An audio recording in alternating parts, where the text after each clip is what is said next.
find dy over dx making suitable substitution in the following functions defined as। आज हम लोगों ने ना सब्स्टिट्यूशन मेथड के मदद से फंक्शंस को सब्स्टिट्यूट करके हम लोगों ने डेरिवेटिव फाइंड करना है। आसान सवाल से काम लेता हूं मैं शुरू। लाइक आपके सामने ना एक क्वेश्चन है, इसी का क्वेश्चन नंबर 1 का पार्ट नंबर 4, ताकि आपको इजीली पहले समझ आ जाए कि सब्स्टिट्यूशन मेथड लगाया क्यों जा रहा है और लगता कैसे है सब्स्टिट्यूशन मेथड। तो क्वेश्चन नंबर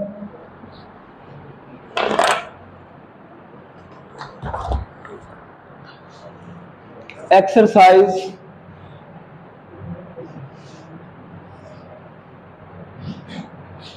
2.4 और क्वेश्चन नंबर 1 और उसका पार्ट नंबर 4 की तरफ जा रहे हैं। पार्ट नंबर 4 में कहता है जी y is equal to 3x का स्क्वायर माइनस 2x प्लस 7 और होल की पावर 6। अब गिवन क्वेश्चन में आपको कहा है कि फाइंड करें dy over dx by making suitable substitution in the following functions. अब यहाँ एक बात पे गौर करना है, हमें ना इस क्वेश्चन के अंदर सब्स्टिट्यूट करने को कहा गया है, और सब्स्टिट्यूट करने को जिसे कहा गया है फंक्शंस को कहा गया है। किसको कहा गया है? अब फंक्शंस यहाँ पर दो हैं। y फंक्शन है 3x square minus 2x plus 6 का, या 3x square minus 2x plus 6 function है किसका? y का। यानी ये y वाली वैल्यू इसके ऊपर डिपेंड कर रही है और इसकी वैल्यू इसके ऊपर डिपेंड करे। अब हमेशा जब सब्स्टिट्यूट आपने करना है तो फंक्शन करना है, फंक्शन की पावर को नहीं करना। यहां मैं ना लेट कर रहा हूं ये फंक्शन की वैल्यू कि लेट किया कि u इक्वल है 3x का स्क्वायर माइनस 2x प्लस 7। बात समझ आ रही है? जब मैंने इसको u के बराबर लेट किया तो इजीली ये जो y होगा, ये क्योंकि 3x का स्क्वायर माइनस 2x प्लस 7 हमने किसके बराबर लेट किया है? u के बराबर। इसका मतलब है ये सारा किसके बराबर हो गया? u के, और ऊपर पावर कितनी आ गई? 6। अब दो फंक्शन बन गए हैं। एक फंक्शन यानी कि u के ऊपर हमने लेना है डेरिवेटिव किसके लिहाज से? x के लिहाज से। अब मैं u के ऊपर डेरिवेटिव ले रहा हूं किसके लिहाज से? x के लिहाज कि d ओवर dx इनटू क्या है जी? u d over dx into 3x square minus 2x plus 7। आपने अलग अलग सबका डेरिवेटिव लेना है। अब 3x स्क्वायर का डेरिवेटिव लेना है तो 3 को रेस्ट पर रखेंगे और x स्क्वायर का क्या करेंगे? डेरिवेटिव लेंगे। तो x स्क्वायर का डेरिवेटिव क्या होता है? 2x, और 3 से जब 2 मल्टीप्लाई होगा तो क्या आ जाएगा? 6x। 2x का डेरिवेटिव 2 और 7 का डेरिवेटिव 0, मतलब 6x माइनस 2 किसके इक्वल आ गया? du over dx। अब मैंने y के ऊपर डेरिवेटिव लेना है। y किसके ऊपर डिपेंड कर रहा है? u के ऊपर। हमेशा डेरिवेटिव उसका लिया जाता है। अब u एक इंडिपेंडेंट वैल्यू है और y उसके ऊपर क्या कर रहा है? डिपेंड कर रहा है। तो अब मतलब u के ऊपर यानी y के ऊपर डेरिवेटिव लेना है किसका? u का। तो मतलब आप यहां डेरिवेटिव लेंगे d over du into y, यानी y डिपेंड कर रहा है किसके ऊपर? u के ऊपर। और यहां क्या आ जाएगा? d over du into u की पावर 6। अब आप इसे लिख सकते हैं dy ओवर du, और पावर फार्मूले का यूज करेंगे तो सबसे पहले पावर पीछे और पावर में से कम करेंगे तो u की पावर क्या आ जाएगी? 5, और u के लिहाज से डेरिवेटिव क्या हो जाएगा? 1। तो इस तरह से dy ओवर du किसके बराबर आ गया? 6u की पावर 5। अब एक du ओवर dx है और एक dy बटा du। हमने क्या फाइंड करना था? dy over dx। अब जब भी आप सब्स्टिट्यूशन मेथड लगाते हैं और आपके पास कोई दो फंक्शन आते हैं, वहां से अब यहां डेरिवेटिव फाइंड करने के लिए, dy ओवर dx फाइंड करने के लिए आप यहां पर चेन रूल लगाएंगे। क्या लगाएंगे? क्या अप्लाई करेंगे? अब चेन रूल लिखने जा रहा हूं, या लिखने जा रहा हूं बाय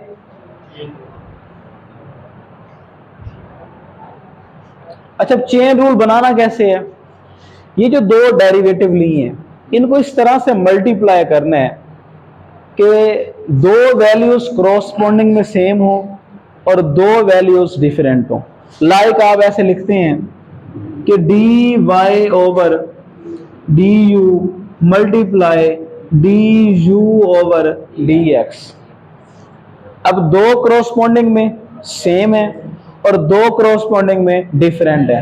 अब मतलब अगर आप सिंपल समझे कि यू यू से कट गया तो बाकी बचता क्या है? डी वाई बड़े, यानी ये एक चेन बन गई है किसकी?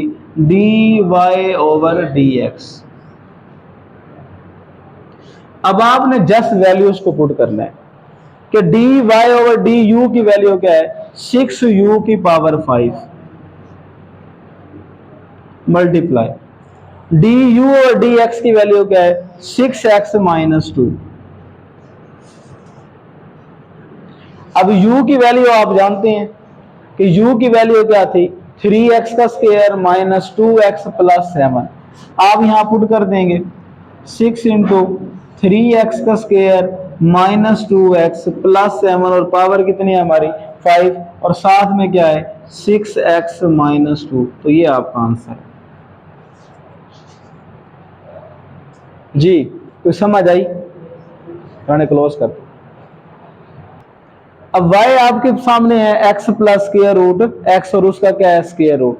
तो सब्स्टिट्यूशन यहां पर सब्स्टिट्यूट कर रहा हूं मैं किसको भला?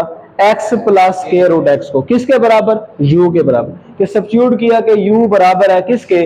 x plus square root x। अब अगर ये u के बराबर है तो y किसके बराबर होगा? स्क्वायर रूट u के। अब मतलब u के ऊपर डेरिवेटिव लेना है किसके लिहाज से? x के लिहाज से, और y के ऊपर डेरिवेटिव किसके लिहाज से लेना है? u के। तो सिंपल आप ये करने जा रहे हैं कि d over dx into u, d over dx x plus square root x। अब ये आपके पास क्या आ जाएगा? du ओवर dx, और अलग अलग डेरिवेटिव लें, d over dx, d over dx, x की पावर 1 ओवर 2। तो x का x के लिहाज से डेरिवेटिव 1 हो जाएगा, इसका डेरिवेटिव क्या हो जाएगा? 1 ओवर 2।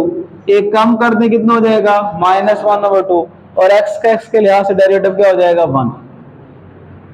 तो आप इसे लिख सकते हैं 1 plus 1 over 2 square root x, और इसको आप यूं लिख सकते हैं कि 2 स्क्वायर रूट x प्लस 1। अब ये D u over d x की वैल्यू आ गई। ऐसे अब हमने किसका डेरिवेटिव लेना है? y के ऊपर u का। तो आप जानते हैं d over d u into y, d over d u, और u की पावर कितनी है? 1 ओवर 2।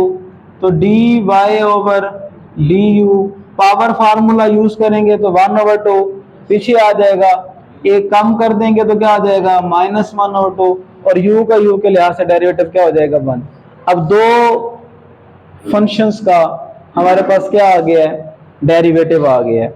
हमने क्या अप्लाई करना है? Chain rule. क्या अप्लाई करना है? तो अप्लाई करते हैं chain rule.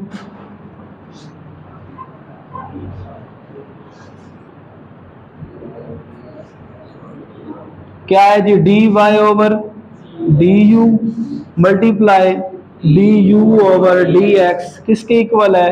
D y over d x. तो d y over d u की वैल्यू 1 ओवर 2 u की पावर माइनस 1 ओवर 2, और d u over d x की क्या है? 2 square root x plus 1 divided by 2 square root x. आप इसको लिख सकते हैं 1/2 स्क्वायर रूट क्या आ जाएगा u, 2 square root x plus 1 over क्या आ जाएगा 2 स्क्वायर रूट x। अब u की वैल्यू आप जानते हैं क्या है, x plus square root x। तो यहां पर आप पुट कर देंगे 1/2 x प्लस क्या आ जाएगा square root x, 2 square root x plus 1/2 square root x। ये 2 से क्या हो जाएगा कैंसल हो जाएगा। तो आपका आंसर क्या आ जाएगा square root x plus 1/2 square root x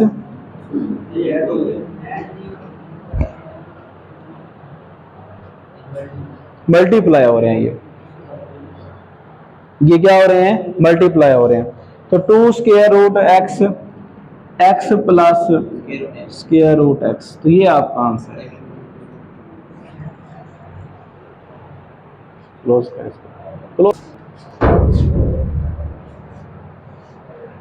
इसमें कहता है कि 3x plus 4y plus 7 is equal to 0। गौर से देखें, अब ये जर्नल है, कहते हैं फाइंड क्या करें आप, dy/dx हमें फाइंड करके दे। अब सिंपल आप लोगों ने यहां पर अप्लाई करना है कि हम डिफरेंशिएट करेंगे किसके लिहाज से, x के लिहाज से। तो आप यहां लिखने जा रहे हैं d/dx 3x plus 4y plus 7 is equal to 0, और दोनों तरफ डेरिवेटिव अप्लाई करेंगे d/dx इनटू 0। सबसे पहले 3x का डेरिवेटिव लेंगे, तो 3 को रेस्ट पे रखेंगे और x का x के लिहाज से क्या करेंगे डेरिवेटिव लेंगे, तो आंसर क्या आएगा 1। 3 वैसे आ गया और x के लिहाज से x का डेरिवेटिव क्या आ गया 1 आ गया। सेम यही काम 4 को रेस्ट पे रखेंगे, y के ऊपर डेरिवेटिव लेंगे तो क्या हो जाएगा dy/dx, और 7 का डेरिवेटिव क्या होता है 0, और यहां भी क्या आ जाएगा 0। तो सिंपल आपके पास 4 dy/dx इज इक्वल टू क्या है 0। हमें फाइंड करना है 4 dy/dx इज इक्वल टू -3। अब dy/dx फाइंड करने के लिए 4 मल्टीप्लाई है, यहाँ डिवाइड करें तो dy/dx इज इक्वल टू -3/4। समझ आई कोई? तो सेम ही मतलब हमारा इसी का पार्ट नंबर 2 है, कहता है जी xy plus y square is equal to क्या है 2। अब जरा गौर से देखें क्या कहता है d/dx xy Y square d/dx into 2।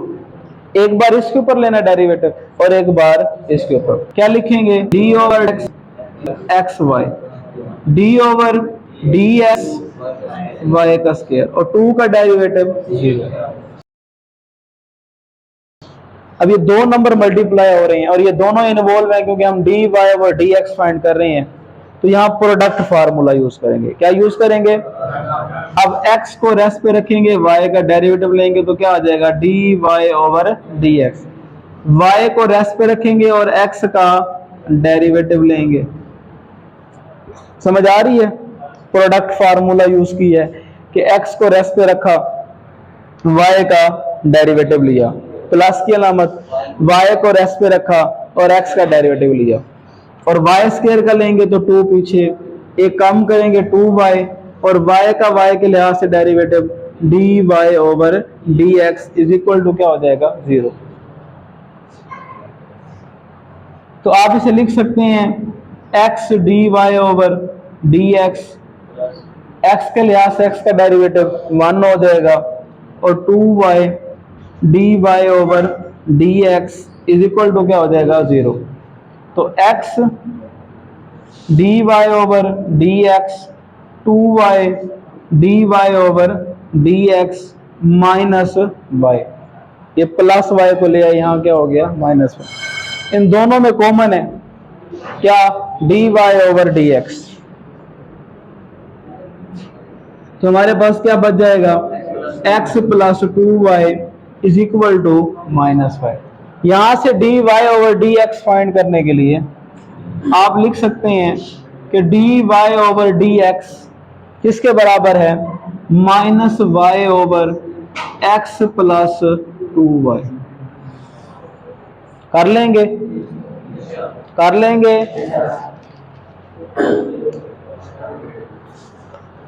इसी का पार्ट नंबर 3 भी हो जाएगा कि जो कि हमारे पास है, हिंट देता हूं आपको, x का square minus 4xy minus 5y is equal to क्या है 0। तो पहले x स्क्वायर का डेरिवेटिव 4 को रेस्ट पे, और फिर आप किसका डेरिवेटिव लेंगे, xy का। तो xy का जैसे हमने पिछले क्वेश्चन में लिया है, प्रोडक्ट फार्मूला यूज करेंगे और y 5 को रेस्ट पे रखेंगे और y का क्या ले लेंगे, डेरिवेटिव ले लेंगे। कर लेंगे। और इसी से रिलेटेड जो हमारा पार्ट 4 है, और जो कि क्या है 4x का square 2h xy plus by का square 2gx 2fy plus c is equal to 0। सबका अलग अलग, 4 को रेस्ट पे x स्क्वायर का डेरिवेटिव, 2h कांस्टेंट वैल्यू है उसको रेस्ट पे और xy के ऊपर product formula, b constant value है y स्क्वायर का डेरिवेटिव, 2g कांस्टेंट वैल्यू है x का डेरिवेटिव, और 2f एक कांस्टेंट वैल्यू है तो y का डेरिवेटिव, और c वैसे भी हमारा क्या है, कांस्टेंट है। बात समझ आ रही है। सिर्फ आपको इतनी पहचान हो कि यहाँ पर हम किस किस का डेरिवेटिव ले सकते हैं और कौन सा क्या है हमारा कांस्टेंट नंबर है, तो आप डेरिवेटिव ले सकते हैं। क्या आप 4 को रेस्ट पे रखेंगे तो x स्क्वायर का डेरिवेटिव लेंगे, 2h कांस्टेंट वैल्यू है तो xy पे product formula, b constant value है तो y स्क्वायर का डेरिवेटिव, और 2g कांस्टेंट वैल्यू होता है x का डेरिवेटिव, और 2f रेस्ट पर और फिर y का डेरिवेटिव और फिर कांस्टेंट का डेरिवेटिव। कर लेंगे। स्क्वायर माइनस 1 ओवर x का square with respect to x की पावर 4। दो फंक्शंस दे दिए आप लोगों को, कहता है x square minus 1 over x square का विद रिस्पेक्ट टू, इसका मतलब क्या है, विद रिस्पेक्ट टू किसके, x की 4। इसको क्या करें, डिफरेंशिएट करें। अब पता करना क्या है, दो फंक्शन है, यहां आप लेट कर लें कि y बराबर है x का स्क्वायर माइनस 1 ओवर x का स्क्वायर, और फिर लेट कर लें u बराबर है x की पावर 4 के, बस नाम देने हैं। अब y के ऊपर x का डेरिवेटिव लेना है और फिर u के ऊपर आप लोगों ने क्या करना है, x का डेरिवेटिव लेना है, यानी d over dx into y, d over dx x का स्क्वायर x की पावर माइनस 2, और इसी तरह से du over dx d over dx और x की पावर 4। अब डेरिवेटिव आपको सिखा चुके हैं कि x स्क्वायर का डेरिवेटिव 2x, फिर इसका ये माइनस पीछेगा तो प्लस 2 x की पावर माइनस 3, और du over dx is equal to क्या हो जाएगा, 4x की 3। अब दो फंक्शंस मल्टीप्लाई हो रहे हैं, यहाँ आपको कोई लिमिट नहीं लगाई, कंडीशन नहीं लगाई कि आपने dy ओवर dx फाइंड करना है या क्या करना, लेकिन चेन लाजमी बनेगी। दो फंक्शन है तो क्या बनानी है आप लोगों ने, चेन। अब चेन अप्लाई करते हैं कि हमारे पास एक है dy बटा dx मल्टीप्लाई du बटा dx। अब कोई चेन में बन रही है, यहाँ पे देखें, एक y है एक x है, एक u है दूसरा x है, मतलब दोनों मुख्तलिफ बन रहे हैं। सेम करने के लिए dy over dx multiply dx बटा du। अब आपने जैसे यहां उसको उलट किया है यहां भी उलट कर दें तो ये क्या हो जाएगा, dx over du is equal to 1/4x की पावर 3। अब यहां जस्ट वैल्यूज पुट कर दें। चेन किसकी बन रही है, dy ओवर du। तो अब dy over dx 2x plus 2x की पावर -3 और dx ओवर du आपके सामने क्या है, 1/4x की पावर -3। दोनों में 2 कॉमन है तो क्या आ जाएगा, x प्लस x की पावर -3 1/4x की पावर -3। ये 2 रहा, बात समझ आ रही है। तो आप इसे लिख सकते हैं x प्लस x की पावर -3 ओवर 2x की पावर 3 जो कि किसके इक्वल है, dy ओवर du।